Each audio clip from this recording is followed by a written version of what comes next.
was just like,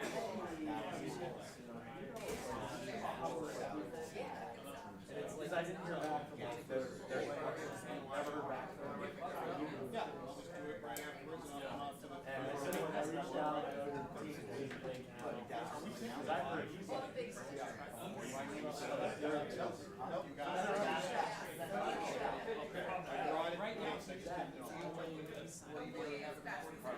it sounds like they just how will you listen to that?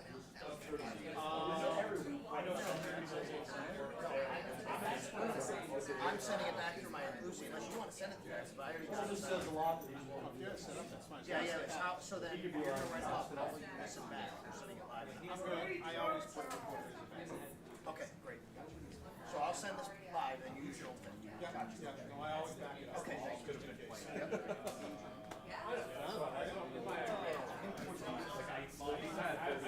How are you? Hello.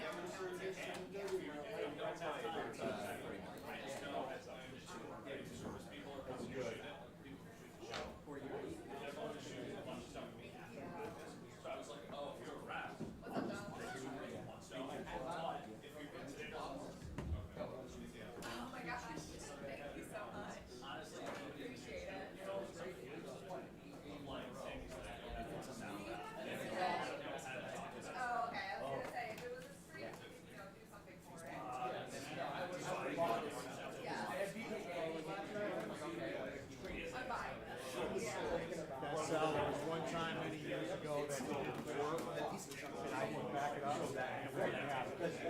So I've learned from that day forward, I always back it up.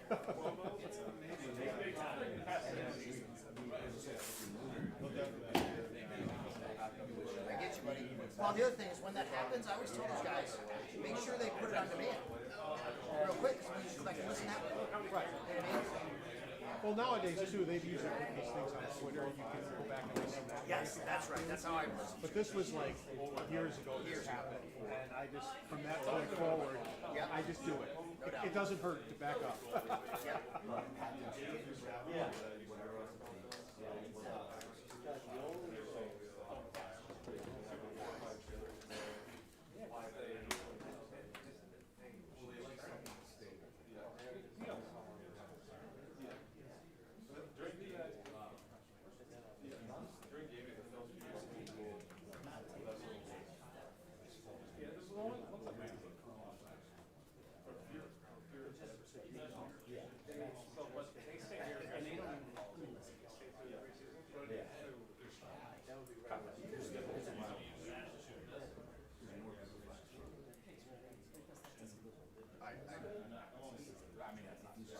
No, because I know that.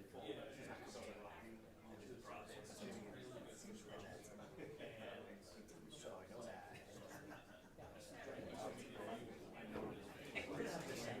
I think it's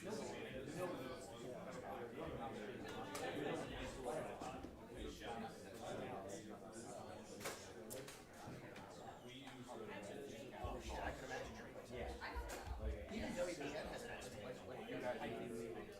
CBN's way more interesting.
Hey,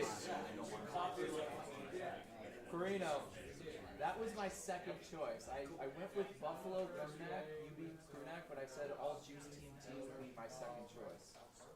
You're good. I mean, it was either that or how close were you to your Under Armour polo?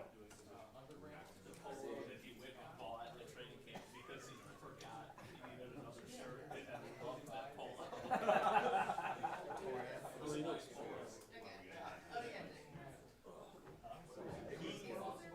Honestly, if I didn't have that sign, it would have been a lot easier. But trying to hold this sign while carrying those nails, but I made it. It's super appreciated it.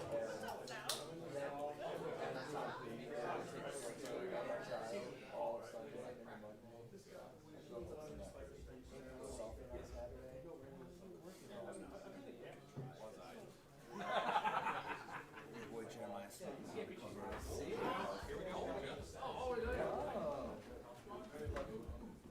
All right, good morning. Good to see everyone back in the building again and here for our first practice. So I'd like to start off, I know we're coming off the Memorial Day weekend, holiday, and Memorial Day in particular, and expressing our gratitude as an organization to all those who have served our great country and committed so much time, and in some cases their lives, to our freedom. And can't thank them enough, and their families as well. So that's where I'll start, but I also want to continue with extending our congratulations to Coach Tavares and the Buffalo Bandits 3 years in a row, right? That's hard to do. I know it's hard to do one time, let alone three. And so tip my cap to them, and a great Buffalo salute to that organization, their team, and what Coach has been able to do there. Again, just remarkable. So getting us started here as it relates to the Bills, attendance-wise, all but James are here and accounted for.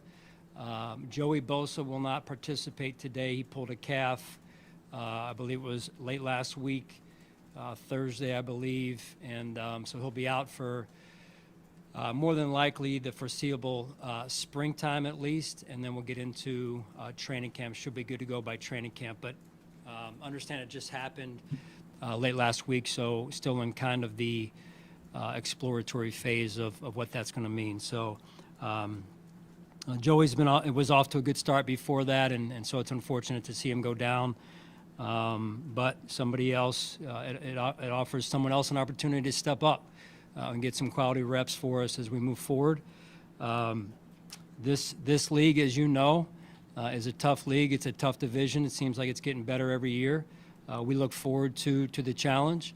We understand the challenge that's in front of us, and we need to take it one day at a time. So some new faces, some new names, as you guys are aware, and we're looking forward to getting to know them and how they integrate it into our overall team as we move forward here. So been real proud of the way that the players have been here from an attendance standpoint and their focus to this point as well. So a lot of good work in the weight room, a lot of good work in the training room, getting our guys stronger, getting our guys faster, and then and getting on the field today. So with that, I'll turn it over to you with your questions. Hey, Sean, with James coaching, how open has the communication been between you and him that when he does get here? Yeah, we're staying in touch, like you'd expect a player and a coach to do. So, you know, James will be here when he's ready to be here, and you know, we move forward. Given the recent injury history that Joey has, how concerning is it that he's already, dealing with something at this juncture? Yeah, I mean, listen, it is concerning. You know, durability, availability are key ties to our roster. And so, you know, we basically look ahead in terms of what he's doing now, which is getting himself the treatment that he needs, and he's working hard at it. And that's all that he can control right now. And, you know, we get him back when we get him back, probably at this point, training camp. So, you know, we're going to do the best job we can, and I know he is as well, and just take it one day at a time. Was he working out on his own, Sean, or is this? No, with the team. Yeah. Hey, Sean, the quarterback sneak assist, you were vocal about your opposition to that play, but it is now allowed still. Will you authorize Joe to call that this year? Yeah, we'll play within the rules. The rules have now been set, so we always do our best to play within the rules and the rules that are set up for us. John, what's your reaction to being chosen for Hard Knocks? You know, I would say, Jay, that it's interesting. I think the selection criteria has changed. I know it has most recently, and you know, to some extent, it's I think a real compliment to them choosing us and selecting our organization. Now that the criteria has changed, you know, you look at it, you know, one of two ways, and it's probably a little bit of both. Where you say the opportunity is there for us to number one, our fans, that they can get an inside look, a little bit of what happens. Is it 100% inside? Maybe not. What percent it is? Is it 10%, 20, 50? Who knows? But you know, there's a lot that we do that they'll see, which I think is great for the fans. I think there's also just as much that people won't see, and that's true of anyone's process, right? Any great athletes or team's process. There's a lot that goes on that people don't see in the hidden hours and days. So I think that's important to note. I think the opportunity for us to really be who we are. I mean, a lot of people see us, they show up at our stadium every week, and they see us live, and they see who we are and how much these guys love each other. You know, our personality comes out, and I think it'll offer, you know, many a chance to see us kind of beneath the surface as well, and see how that rings true day in and day out here. The real challenge is to us is the authenticity of who we are and building that critical trust that is so important to building a good, healthy relationship among players, among staff and players. And then, you know, with that trust piece is huge in terms of bringing the team together as well. So that glue part is going to be challenged because of that third component, if you will, whether it's a microphone, a camera, in different rooms and different conversations. But we are who we are, and that authenticity piece must stay intact, and we keep the main thing, which is our purpose. This is something that maybe 3-4 years ago you would have been hesitant about. I know Brandon has expressed his reservations about Hard Knocks as recently as last training camp. What gives you how much does this fold into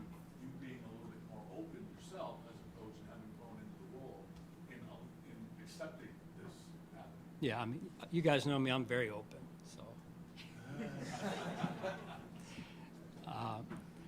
No, I mean, listen, it is what it is, right? So, you can look at it one of two ways. You know, are you trying to walk through the door of, hey, getting closer and closer to success, or are you trying to walk through the door every morning of fear of failure, right? So we choose to walk through the door of, hey, we try and move ourselves closer and closer every day to being successful as an individual, team, and organization. So that's the approach that we take. What's your level of comfortability with the options that you have at your receiver group now, with Josh Palmer and Elijah Moore coming in? Yeah, very comfortable, very comfortable. You know, you get a chance to be around them a little bit. Those two names that you mentioned are new names, some of the newer guys. Their skill set's different. It'll just be interesting to see how we integrate that into what we do, or how we build our offense, probably better said, around their strengths. And I think that's the key of any system is take what you have, get a good feel for what you have, the strengths of what you have in the players and their skill sets, and you make it work for the system. You build the system around it. What do you like about Landon Jackson's Great motor, conscientious player, you know, mature. He's married already, and you know, you can see that already through the 2 weeks we've been together with Landon and what he's been able to do, and how hard he works. So I think that'll be a good addition for us. And just like I said, a young guy that's just taking it one day at a time, and you could tell he respects that process piece. Sean, what have you seen from both Keon and Dalton after some of the things that have been talked about at the end of the season with getting bigger and stronger in recovery? Yeah, like I told you before, as it relates to the team, Sal, those guys are in that weight room and they're working hard. I mean, if you had a chance to get in there, you know, you'd see the sweat equity that's being, and the time that's being put into that room, and I mean, those guys are working hard, among others, right? So the attitude, the attendance, the guys understand what it takes, and they're focused. Sean, you touched on receiver a little bit ago there. Curtis Samuel last year, how much do you feel like the injuries and you know, and the training camp throughout the season that he played through maybe impacted his ability to have more of a role in the offense than he did? And are you hopeful that toward the end of the season, postseason in particular, when it seemed like he kind of found a bit of a groove there, that he can build on that in year two? Yeah, you know, that's important. I felt like, to your point, that we kind of got into a little bit of a rhythm late in the year. He's battled through some injuries, you know, and then being new in the system last year, I think took maybe overall some time just to get up to speed, and then maybe, you know, how he integrated into, you know, what we were doing and how we wanted to do it, and his role then and what it became. And I think now going into year two, you know, I think we have a better understanding of how he can help us and the role that he may play for us in the days and weeks ahead. Sean, what have you noticed about Max Hairston's progress in the month you've had him here? So? Yeah, I mean, again, just for all these young guys, it's new, right? So you're trying to get to know them as people. You're trying to get to know them and their skill set, where they need to, you know, improve in terms of their strength, their speed, whatever it is. We kind of do a little bit of a skill assessment or a needs assessment on, hey, where are they more likely to pull early, just from a medical standpoint. So there's a lot that they go through from a filter standpoint or evaluation standpoint when they first arrive. And really it's trying to integrate them and getting them moving. Most of these guys have kind of been on that, you know, what do you call it, the pro day circuit, right? So they're visiting clubs, they're going to this, you know, speaking engagement, whatever. They're not really into football shape. So a part of our onboarding process is really trying to get them as healthy as we can get them right now, and then as into football shape as we can, trying to make sure that they can continue in that healthy column for us. Sean, you also, I was going to say, you also drafted two other corners. And you got a guy on your roster you drafted in the 6th round that started week 1. How much does that visibly show these guys that are in there that it's, you know, you do your job, it doesn't matter where you came from? Yeah, I mean, that's a big part of who we are. We tell them, if you guys were in the rookie minicamp, our first meeting together was, now that you're inside the building, we don't care where you were drafted. First round pick, seventh round pick, undrafted free agent. And you all know we have a number of undrafted free agents that make our team and have played big roles for our football team and our success. So it's what you do with the opportunity that matters most. And whether it's the first round pick or somebody that's drafted lower, CB drafted lower, is now on his second contract. So he's a great example of hard work and being about the process and improving every day. With Keon, I know there hasn't been a lot to assess this offseason. We're very early, but in terms of when you've been around, when you've had conversations with him, has there been anything that's kind of stood out to you as a maturity, maybe, sorry, possible? Yeah, when he came back, he really looked like he had been working, and that's the information we were getting in our little conversations with him during that kind of down period. And when he came back, he was in really good shape. You could tell he had been working drill-wise, weight room-wise. So, real proud of what he's done to this point in the off season. Continuing it now as we get into the 3 weeks of practice will be important, and then on into the summer break. Any jitters from Josh, given his upcoming Jitters from Josh? Yeah, given his upcoming nuptials or I'm not going to get into any of that. Good try, John, on that. But he is as confident and as calm, cool, and collected as he always is. Last week, the NFL announced the addition of the Protector of the Year award for offensive linemen. What are your thoughts on that significance of the award for those guys, and then Keon especially being at the forefront of, Yeah. Arguing for that type of award? Right. No, I've heard of that, and it's no surprise Dion was involved in that. He's a big time, not only asset to our organization and team, but also an advocate for, I think, players overall. And he's done a really good job of that and going about it the right way, because there's another way to go about it. And I thought he took the right approach, and I think it's good for the league. I really do. And then certainly they ruled that way. So. Those old linemen in particular, they don't get a lot of pub, and maybe that's going to change a little bit. So. Sean, you said accounted for. You used the phrase before, accounted for. Is Josh here? Josh is here.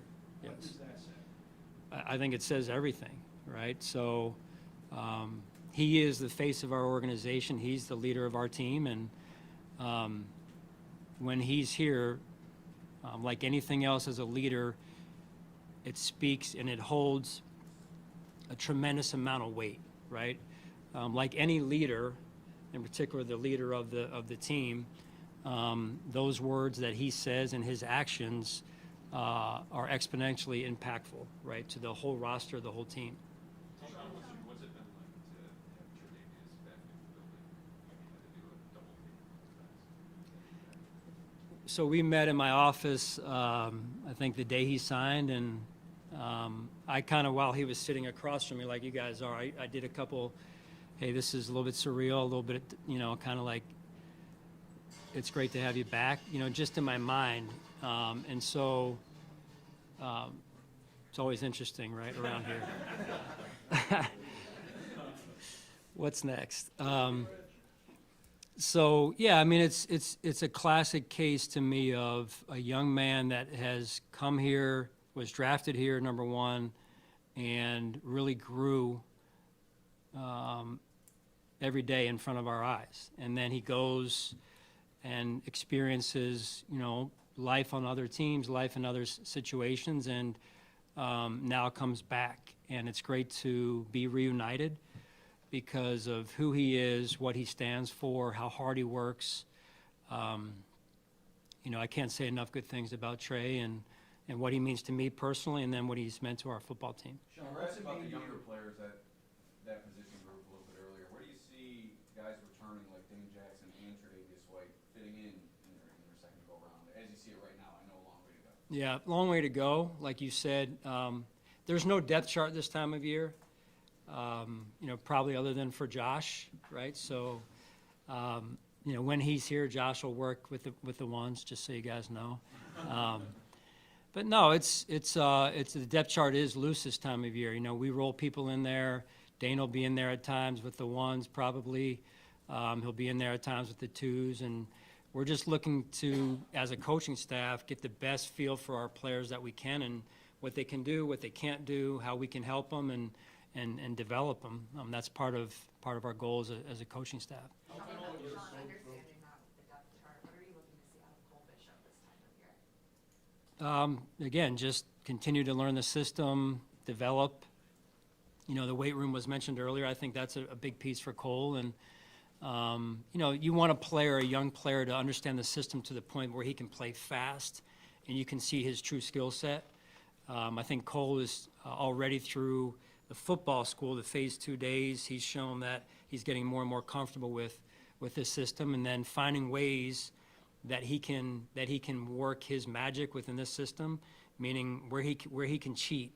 And you learn that the more you know the system is how can you make the system work for you. And as a DB goes, it's where's my help? How can I cheat? If I can drive this route, somebody else can protect me over the top. It's kind of knowing the parts that relate to the overall total whole of the process there. Coach, as you guys start OTAs here and mandatory minicamp soon enough, what's your goal with the team?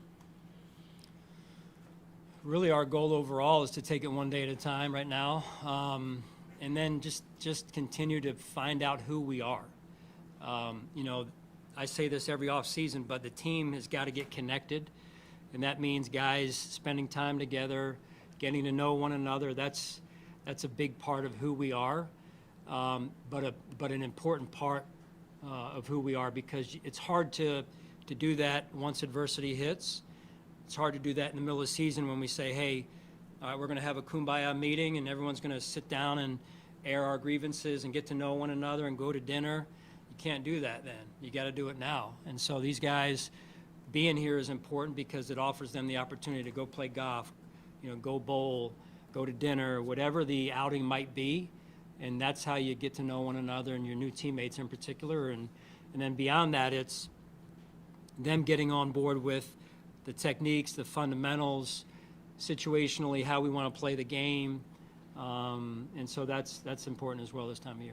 Sean, do you reflect on your own growth process when it comes to just adapting and having fewer practices, this time around, knowing how much it wears on their body? Yeah, well, I think that's big, right? You want to be, aware of where your team is every year. And this is a new year, but there's also been a number of players who have been with us through the late runs into the playoffs, in consecutive years for multiple years now. So that was a big piece of, cutting the last week, and then also the rest component. So the way things got moved on the NFL schedule got moved back into what would have been the players' rest. And so I just think that that's big, that we can give them that rest as they head into training camp, that we go into training camp firing on all cylinders. Is it surreal at all to do this whole press conference with Vince Carson? Yeah, my first interaction with Vince was at the Tahoe tournament. We were talking about it a few minutes ago. So I got around him then, and he saw my game in full color. And so that's why he's here, actually. He came to help me with my golf game. No, it's great to have him here. And you talk about, high-level performers. This is one right here. So I'm looking to learn from him as much as anyone. What can he bring to your team with the level that he reached, albeit in a different sport? Well, we were just, kind of talking shop in Derek's office, and I would tell you that, I want to do it more, because whether you're an elite performer in football, in basketball, or just in life overall, there's a lot of similarities, I believe, that overlap. And if you can just pull one thing from someone and their experience, I think that helps you, right? So I wasn't like this when I was younger. My parents would tell you I wasn't into reading books and this and that. I was going out and playing, right? But now it's, the older I've gotten, the more curious I've gotten about life overall, habits like this guy has had over the years that make you great. And I think that's good for our team. It's good for the organization. It's great for Buffalo. And why not learn from someone like that? Greg Rousseau, the next step. Really, it's just taking his game to an increasingly another level. If you watch the tape, Greg has been around the ball quite a bit. He's been around quarterbacks, affecting quarterbacks. Some of those led to sack numbers, some didn't. it's kind of the nature of the way the position's played. I think Greg knows that the physicality of his game has got to take a little bit of a uptick, if you will, and that comes also with taking that next step. Sean, what do you see from Chris Tabor's coaching style? How it fits in with your team? Yeah, veteran coach. I really liked, being around Taves to this point. I knew him before Sal, just being around the league, and he's well respected around the league. He's got great energy. I think he relates well to the players. And somewhat new for him now is the new kickoff return rule, however you want to say it. So he'll have to make some adjustments as well. And like all of us, it's just that process of trying to understand and find that competitive advantage for us. Sean, at this same press conference, like every year, it feels like continuity is a buzzword that always gets brought up. There's a lot of new names up here. Now, there's a lot of familiar faces as well. When is sometimes an influx of new names a good thing? Continuity doesn't matter as much as it should. Well, I think continuity does matter. Regardless of how many new faces you have, you still need to have some level of continuity. It helps with the culture, and it helps those players teaching the new players, the new faces, new names. So, there's I would say a higher number of new faces and names this year, but that can be good too in terms of youth, in terms of development. We'll have to stem that tide a little bit early, probably more so on the defensive side with the number of new faces and names that we do have, and getting them up to speed for these early contests that will be in here. So that's all part of the development process here. So.